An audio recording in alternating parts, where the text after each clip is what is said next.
kita akan mengenal lebih dalam apa itu media pembelajaran dan TIK. Kan hari ini yaitu 1.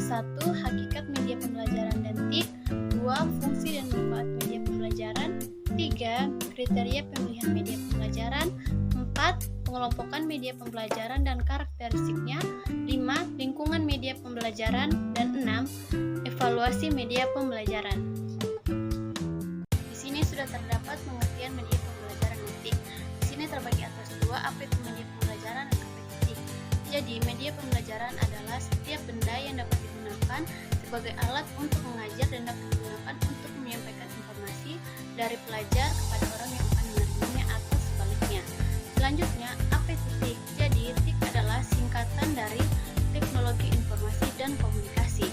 Nah, istilah ini merujuk pada penggunaan teknologi untuk mengumpulkan, menyimpan, dan mengolah informasi secara elektronik. TIK mencakup berbagai teknologi termasuk perangkat keras seperti hardware dan perangkat lunak seperti software. Jadi, hakikat media dalam pembelajaran ini terbagi atas 3. Yang pertama, sebagai fasilitator pembelajaran, di mana media membantu guru dalam menyampaikan informasi dan konsep dengan lebih efektif. Kedua, sebagai sumber informasi, media menyediakan sumber informasi yang beragam dan mudah diakses. Ketiga, visualisasi konsep, media memberikan persepsi visual yang membantu siswa memahami konsep secara lebih konkret melalui gambar, diagram, dan grafik dalam membantu memudahkan pembaruan. Selanjutnya kita masuk dalam poin kedua, yaitu fungsi media pembelajaran. Fungsi media pembelajaran terbagi atas 4. Yang pertama, memfasilitasi pemahaman konsep, di mana media pembelajaran memberikan persepsi visual untuk memudahkan pemahaman konsep. Yang kedua, pendukung komunikasi. Media pembelajaran membantu guru dalam menyampaikan informasi dengan lebih jelas dan lebih menarik. Yang ketiga, yaitu menyediakan dukungan visual dan auditif, di mana media pembelajaran memberikan simulasi visual dan auditif untuk mendukung pemahaman. Yang ketiga, memfasilitasi pembelajaran mandiri.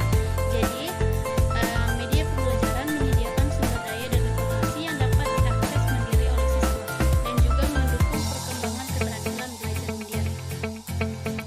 Nah, selanjutnya setelah kita berbicara tentang fungsi media pembelajaran, kita masuk dalam manfaat media pembelajaran. Jadi, manfaat media pembelajaran tersedia ada 4 poin. Poin pertama yaitu meningkatkan kreativitas dan inovasi. Media pembelajaran yang interaktif dapat merangsang kreativitas siswa dan mendorong eksplorasi dan pemecahan masalah.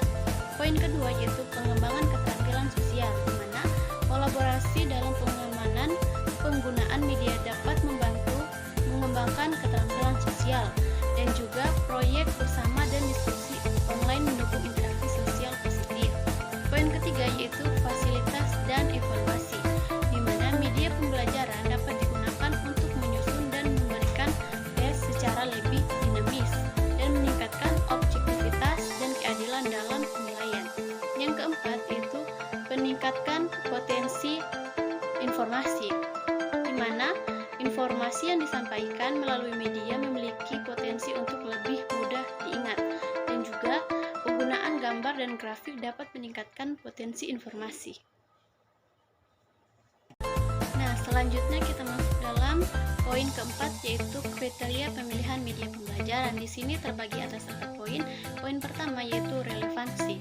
Media harus relevan dengan kurikulum dan tujuan pembelajaran. Konten harus sesuai dengan tingkat pemahaman dan kebutuhan siswa. Yang kedua yaitu kesesuaian dengan materi.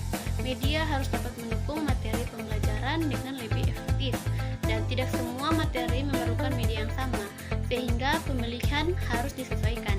Yang ketiga, ketersediaan, di mana media yang dipilih harus mudah diakses dan tersedia. Perangkat keras dan perangkat lunak yang diperlukan harus dapat diakses oleh siswa dan guru. Yang keempat yaitu interaktivitas. Media mendukung interaktivitas dapat meningkatkan keterlibatan siswa, dan juga kemampuan untuk berpartisipasi aktif dan pembelajaran membuat pemahaman siswa lebih menarik dan lebih efektif.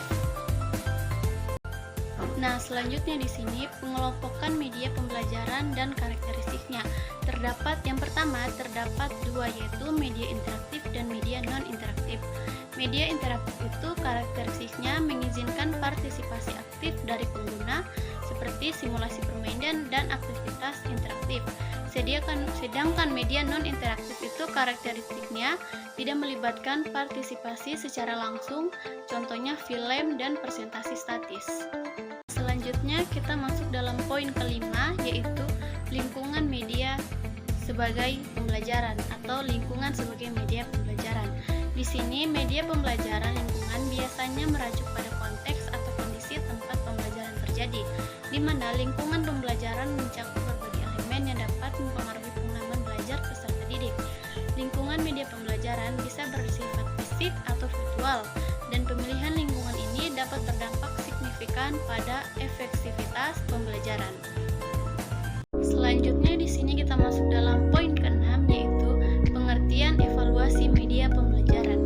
Jadi, evaluasi media pembelajaran merupakan proses menilai media pembelajaran berdasarkan kriteria dan tujuan yang telah ditetapkan, dengan tujuan untuk mengambil keputusan atas objek yang dievaluasi. Nah, dengan demikian, evaluasi pembelajaran dapat dilakukan dengan menilai suatu jenis media berdasarkan kriterianya yang telah kita sebutkan sebelumnya.